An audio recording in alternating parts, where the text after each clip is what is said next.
prison, Bachir Fofana, c'est lui qui a utilisé quand même le mot. Je dis que les réformes vont bientôt entrer en vigueur.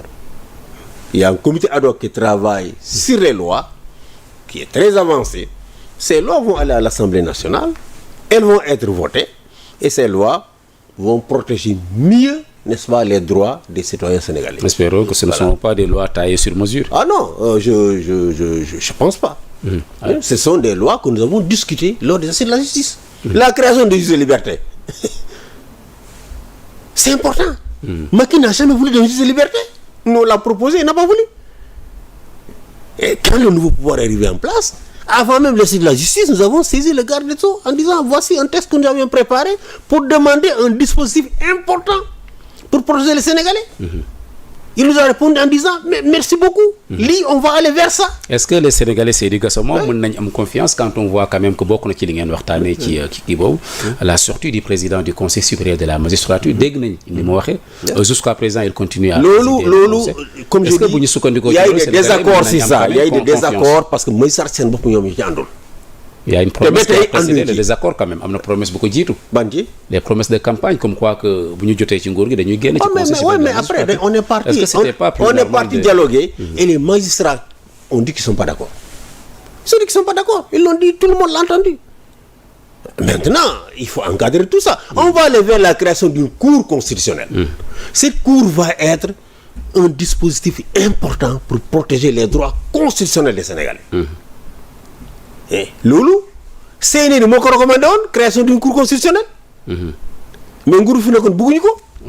N'est-ce pas? Donc, nous on est là en sentinelle. On va continuer à veiller. Ni ma la ko waxee, on n'appartient à aucun camp politique.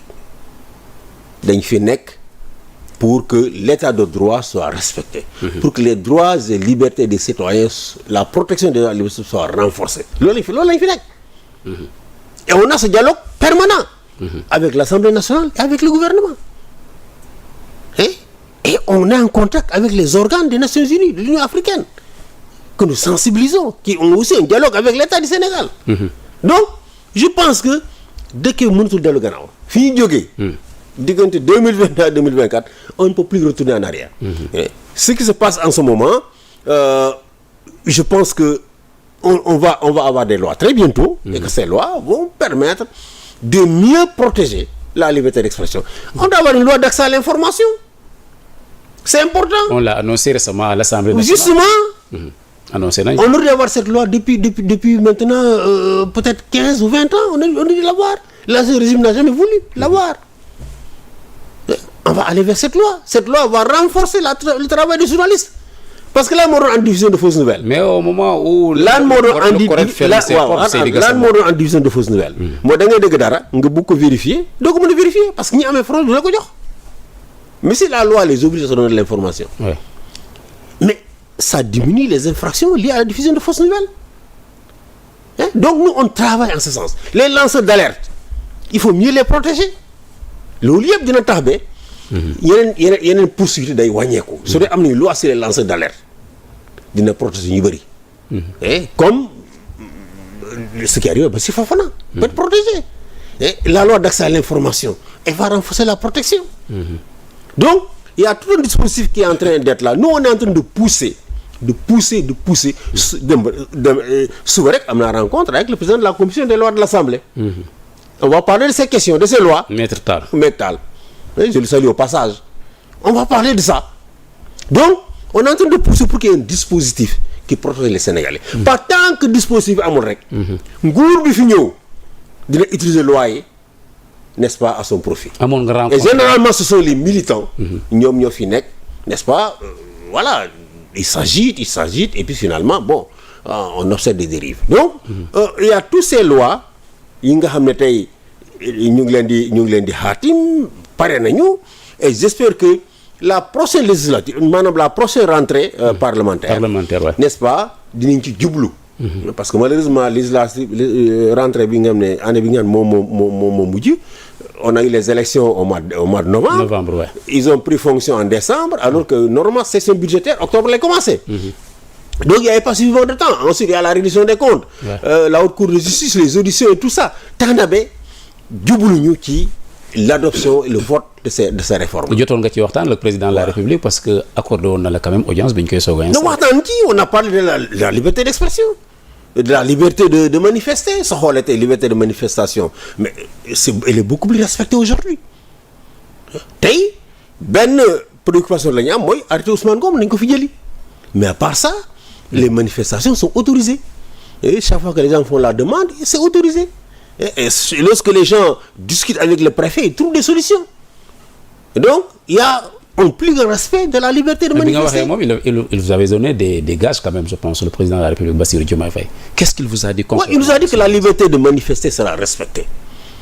Et je crois qu'en ce moment, il y a beaucoup d'efforts qui sont faits.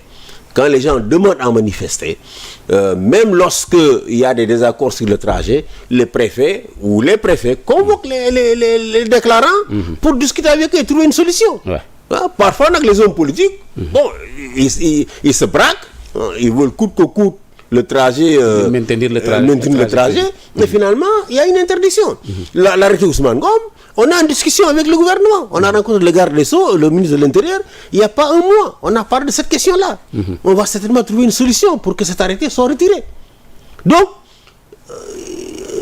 il y a vraiment dénonciation. On a un dialogue aussi avec le régime. On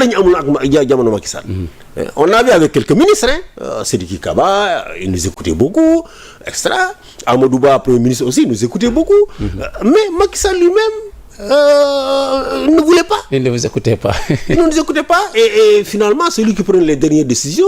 Et les dernières décisions étaient ce à quoi on a assisté. Très bien. Donc, on va vers l'adoption d'une loi de protection des lanceurs d'alerte, d'une loi sur l'accès à l'information, de la réforme du code pénal, du code de procédure pénale. Je pense que le lieu dina taxé tous ces processus de diffusion de fausses nouvelles ak yeneen dina wàññeeku bu baax. Alors Seydi Gassama yaa ngi jógee États-Unis semaine passée defe naa ni ki démb ki nga xamante ne moom mooy le président de la République Bassirou Diomaye Faye rencontré na le président des États-Unis Donald Trump ànd ci ak 4 chefs d'État donc africains.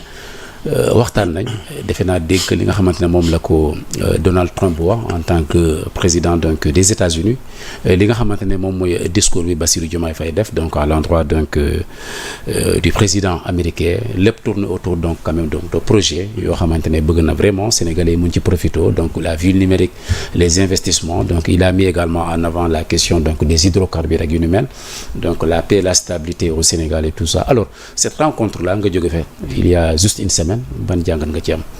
Je pense que vraiment c'est une très bonne rencontre.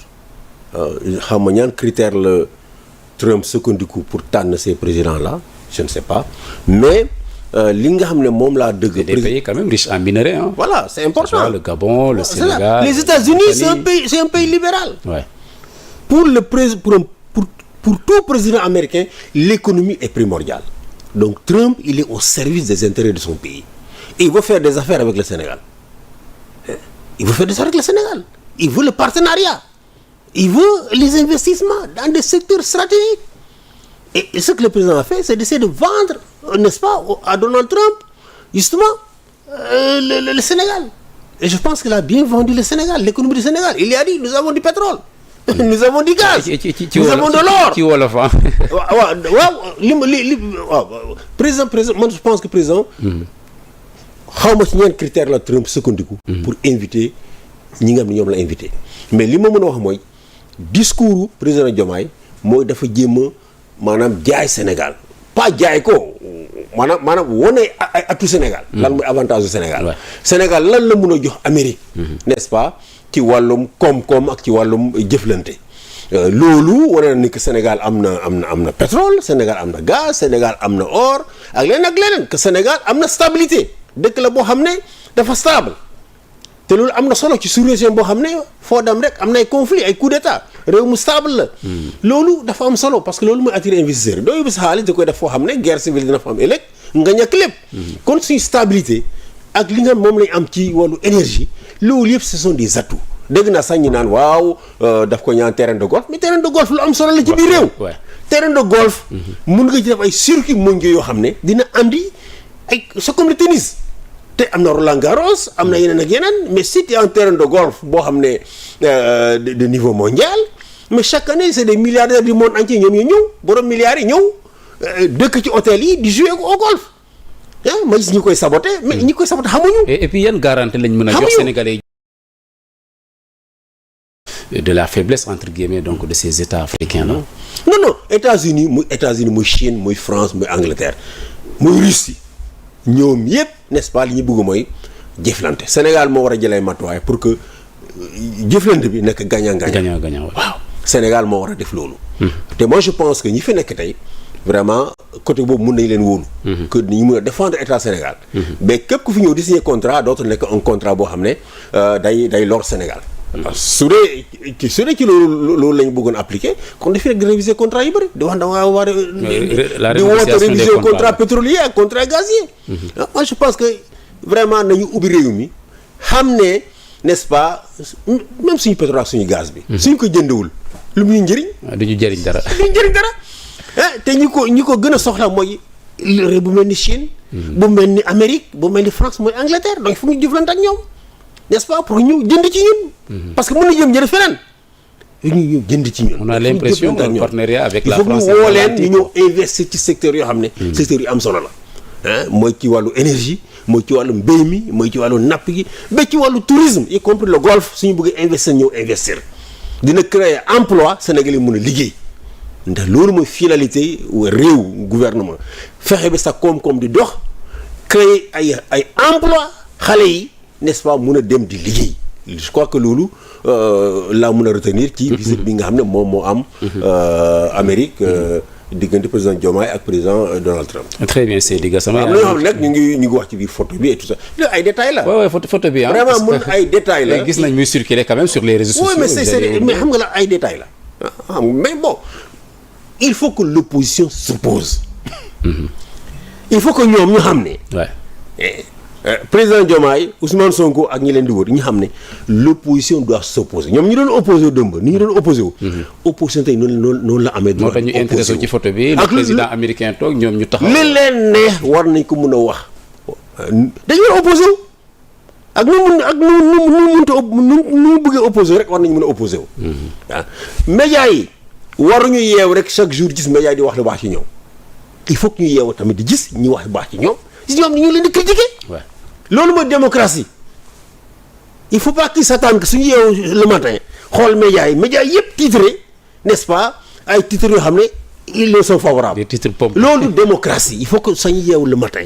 gis ñi nga xam ne ñu ngi leen di titres qui leur sont favorables.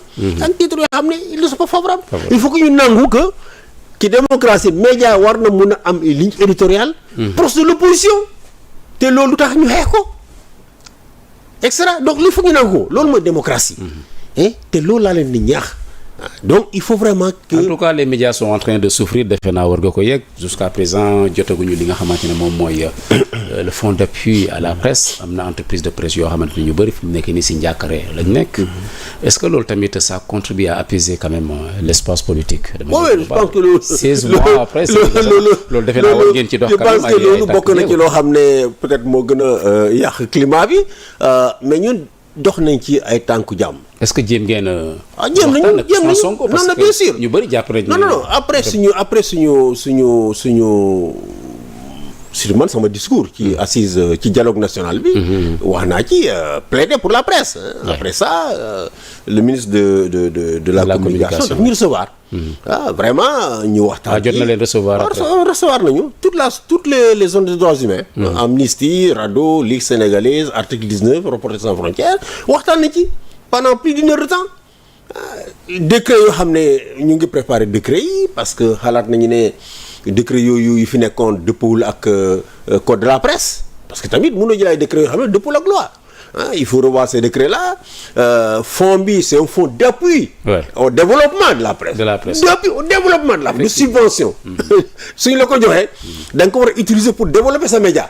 fexe ba mu ngi nekk conforme à la législation. nga mun a embaucher ay journalistes di leen fay et cetera. donc dañu bëgg a xool loolu yëpp pour que fonds bi n'est-ce pas bés bu ñu ko joxee média yi mu doon loo xam ne mais est-ce que commencé wul tardé est-ce que gis nañ ne le correct quand même à faire. waaw justement ministre bi daf ñu ne dafa am ay textes yoo xam ne ñu ngi koy jël dañuy xoolaat textes yi et que textes yu pare na n'est-ce pas dinañ ko jëbal n'est-ce pas ci circuit bi pour que mun a ñu mun a fay tous ces